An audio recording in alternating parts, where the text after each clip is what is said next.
Timmy France, an 11-year-old boy, struggles with patience while waiting for Christmas. He hides the truth about Santa Claus from his parents to keep the illusion alive. He questions his father's need to enforce the belief in Santa, suspecting it as a way to control him. His father uses fear tactics, warning that bad behavior could lead to Santa punishing children. Timmy's mother worries about these frightening stories. In this short story written by the master of the macabre, Thomas M Malafarina, Timmy plans to outsmart the rules by pretending to believe in Santa while secretly sneaking downstairs to check his gifts on Christmas Eve. He Knows When You're Awake by Thomas M Malafarina. Patience wasn't among those virtues young Timmy France could claim as his own. At 11 years old, Timmy seemed to have even less patience than he had back when he was much younger. This was especially true when it came to events like birthdays or, more importantly, Christmas. Although he no longer believed in Santa Claus, his elves, or his flying reindeer, Timmy kept this secret from his parents. He felt telling them might somehow ruin Christmas for them. It seemed important to them that he still believed, so he played along. Timmy looked forward to Christmas every year, especially getting presents. He loved guessing about what his parents had bought for him, but he hated the waiting. As soon as the gifts appeared under the tree on Christmas Eve, Timmy was ready to tear them open. However, his parents would never allow such a thing. They had a strict set of rules regarding the holiday. One of those rules was that he had to wait until Christmas morning to open his presents. He sometimes wondered if the reason his parents, especially his father, wanted him to believe in Santa was that it gave them one more way to make sure he did whatever they wanted.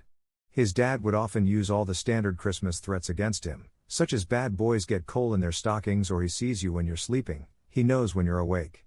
As if this wasn't bad enough, for some unknown reason, his father felt the need to take these threats to a much higher and, unfortunately, much more disturbing level. Timmy had no idea why his father insisted on doing this. He recalled the first time his father had told him one of his strange tales. He had been a boy of 4 or 5, and it still bothered him to think about it. "You know, Timmy," his father had said, "most people only know about the good side of Santa Claus and his elves. You know how he brings toys and candy to good boys and girls." "Yeah, I know, Daddy, but nobody ever talks about what happens to the bad kids, do they?" Timmy had said nothing. Then his father asked, "Do you know what happens to bad boys and girls at Christmas time, Timmy?" Timmy hesitated for a moment, then reluctantly said, "You told me Santa brings the bad kids coal." "Oh no, Timmy. It's much, much worse than that. You see, Santa is magical." "Do you know what that means?" "Yes, Daddy, I know what magic is." "Well, it means Santa can change into whatever sort of creature he wants to if he needs to punish a bad little boy." I don't understand, Daddy." "What do you mean?" Timmy said uncertainly.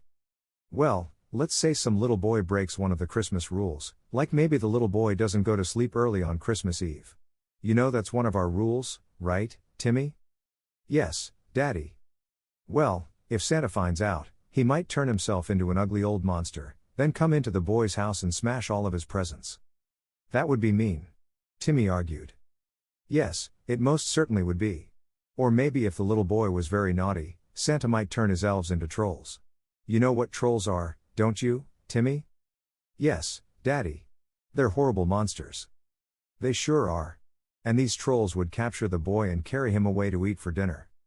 Timmy's mother had shouted at her husband, "Bob, stop that now. You'll terrify the boy. Better that he be scared, Margaret, than end up in the cookpot of some horrible troll." Timmy had been horrified by his father's story. Timmy conjured up an image of jolly old street Nick transforming into some monstrous, horned demon and his elves becoming hideous trolls. "So, Timmy, you have to make sure you never break any of our Christmas rules. I would hate to think what Santa would do to you if you did. To make matters worse, he might take it out on your mother and me for not teaching you the rules of Christmas. You wouldn't want that, would you?" These fear tactics had worked for several years, and Timmy always made a point of doing exactly as his parents told him. That was until Timmy stopped believing. Once that happened, he no longer feared demonic Santa or fanged elves. If there were no Santa, there would be no threat.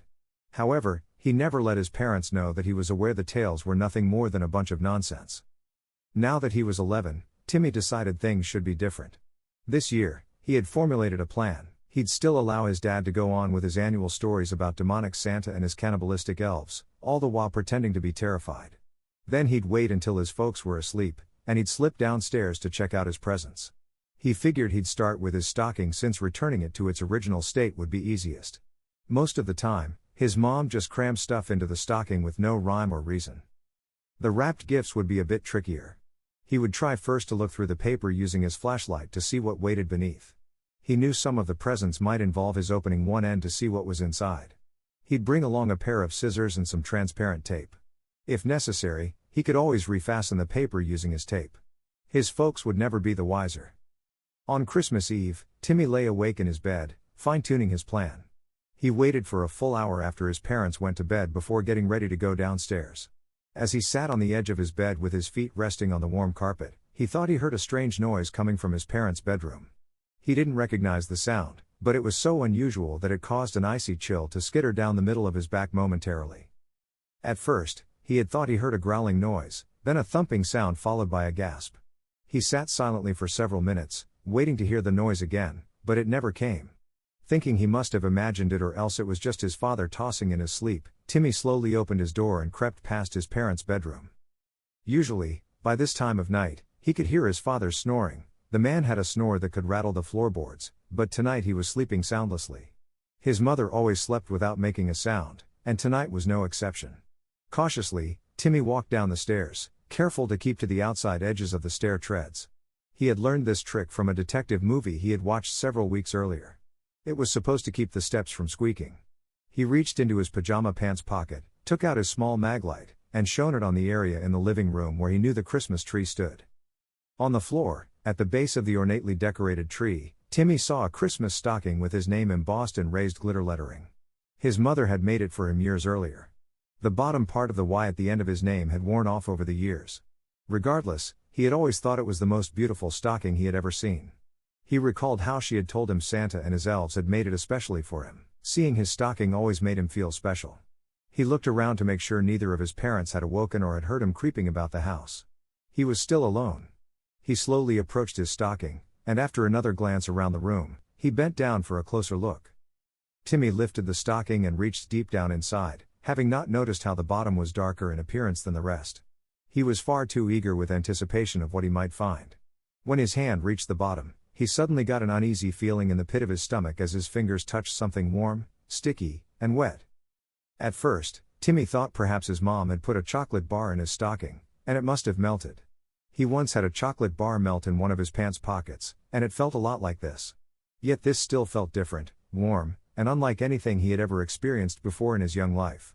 He could feel something round and soft among the sticky wetness. Timmy withdrew his hand and saw that his fingertips glistened with a sticky, red substance that had a strange, coppery smell. He opened his hand, expecting to find a marshmallow based on its texture. Instead, what he saw caused a scream of unbridled terror to catch in his throat as his stomach flipped in revulsion. Sitting in the palm of his hand, floating in crimson gore, was a single human eyeball. He jumped up reflexively, shaking his hand to rid himself of the horror, wiping it on his pajama top. He began to tremble from head to toe. He tried to scream but was unable to do so. Involuntary tears were streaming down his face. His lips moved soundlessly as they formed a cry for his mother. Reacting without thinking, Timmy turned and ran up the stairs, taking several of them two at a time. When he burst into his parents' room, he stopped abruptly, staring at the bed illuminated by the moonlight coming through the open window, revealing a horror beyond anything his young mind could have ever imagined. It was worse than his most graphic video game, worse than any horror movie he had ever seen. His parents were sprawled in bed with the covers turned down. Their tattered and bloodied corpses were too intensely visible against the white bed sheet now splattered crimson. Likewise, blood had soaked their pajamas. His father's body was sitting up in bed, his throat slit from ear to ear, looking like some hideous, toothless grin. It was also evident by the gaping black hole in his skull that one of his eyes was missing. Timmy knew where that eyeball was now. "He knows when you're awake," a deep, gruff, guttural voice hissed from a darkened corner of the bedroom. "Oh, Timmy, Timmy. You should have listened to your father. You shouldn't have broken the rules. That makes you a very bad boy, Timmy. Bad boys must pay for breaking the rules." Timmy stared into the darkened space as a creature slowly made its way into the moonlight. The thing was about 4 feet tall with long ape-like arms that hung down to the floor, where Timmy saw 2 large hands with sharp claws. It wore a tattered green suit, ripped because it could no longer fit the muscular body of the elf, which had transformed into the beast before him. The thing's hair-covered muscles glistened with sweat, and Timmy could smell a horrible stench coming from the monster. "Santa is very upset with you, Timmy France," for breaking the rules. Your parents should have warned you, and you should have listened. He sent us to make things right. I'm sure when Santa sees the wonderful Christmas dinner we'll be bringing back with us, he'll feel a lot better about things. You'll be our gift to him, Timmy. And after all, isn't giving what Christmas is all about?